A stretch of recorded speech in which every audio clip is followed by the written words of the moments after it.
Hey everyone, and welcome back to the channel. So glad you're here with me today. We've had some really powerful conversations lately about childhood trauma and even narcissistic parents. And it's clear from your comments and messages that these topics truly resonate. It gets us thinking about our past, right? And what we carry with us. Today, I want to dive into something that ties directly into those discussions, breaking free from generational patterns. Now, don't worry, we're not going to be pointing fingers or placing blame. This is all about understanding, empowering ourselves, and creating a more positive path forward. Think of it like this: we're all handed a metaphorical family legacy box when we're born. It's full of beautiful heirlooms, traditions, strengths, resilience, but sometimes it also contains a few things we didn't necessarily ask for, like old habits, outdated beliefs, or even unhealthy ways of communicating. It's like when you inherit a beautiful old house. You love its charm and history, but you might also find some leaky pipes or a wonky door that needs fixing. You wouldn't blame the previous owners, right? You'd just say, okay, this needs attention and I'm the one to do it now. That's exactly the mindset we're talking about today. We're going to explore how these patterns show up, why they can be so sticky, and most importantly, how we as adults, especially those of us in our 50s and beyond, can be the ones to shift that narrative. So what exactly are generational patterns? It's pretty much what it sounds like: behaviors, beliefs, emotional responses, even ways of solving problems that get passed down from one generation to the next. Now, some of these are fantastic. Think about your grandma's secret cookie recipe, or a strong work ethic, or a tradition of kindness and community involvement. Those are the good kind. But then there are the less helpful ones. Maybe it's a tendency to avoid conflict at all costs, leading to unspoken resentments. Or perhaps it's a pull yourself up by your bootstraps mentality that makes it hard to ask for help, even when you desperately need it. It could be a pattern of criticism, emotional unavailability, or even unhealthy financial habits. One fascinating concept here is epigenetics. While it sounds super scientific, it basically means that external factors like stress or trauma can actually alter the expression of our genes without changing the genetic code itself. So if your ancestors experienced significant hardship, while you might not have lived through it directly, the effects of that trauma, like a heightened stress response, could still subtly influence your own emotional makeup. Dr. Rachel Yehuda, a prominent researcher in this field, has done incredible work on how trauma can leave these epigenetic marks. It's not about blame. It's about understanding the deep roots of some of our patterns. The tricky part is these patterns often feel normal to us because it's all we've ever known. It's like the air we breathe. We might not even recognize them as patterns until we start noticing repeated difficulties in our own relationships, or with our own children, or even just a nagging feeling that something isn't quite right.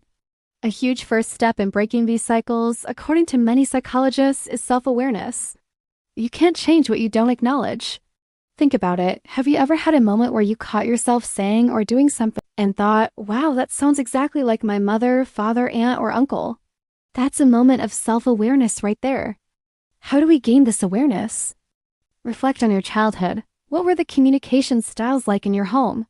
How was conflict handled or avoided? What beliefs were implicitly or explicitly taught about money, emotions, success, or relationships? Observe your own reactions. When do you feel triggered? What situations make you react in ways you later regret? Are there consistent themes in your relationships or challenges you face? Talk to family members. Sometimes asking older relatives about their experiences can shed light on where certain patterns originated. They might share stories about their parents or grandparents that explain why certain behaviors developed. Just remember to approach these conversations gently, as some memories might be painful.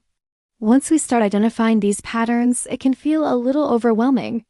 But here's the good news: you have the power to stop the cycle. You are not condemned to repeat the past. This isn't just wishful thinking. Studies, like those often cited by the American Psychological Association, show that with conscious effort, individuals can absolutely shift their learned behaviors and create new, healthier patterns. So, how do we actively break these patterns? 1. Acknowledge and validate your experience. This is crucial. As many therapists emphasize, admitting that a pattern exists and that it has impacted you is the first step. You don't have to confront anyone directly if you don't want to. This is about acknowledging your truth internally.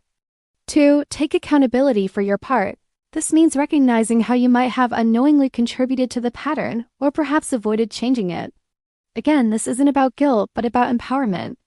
Even though this pattern didn't start with me, it can stop with me is a powerful mantra.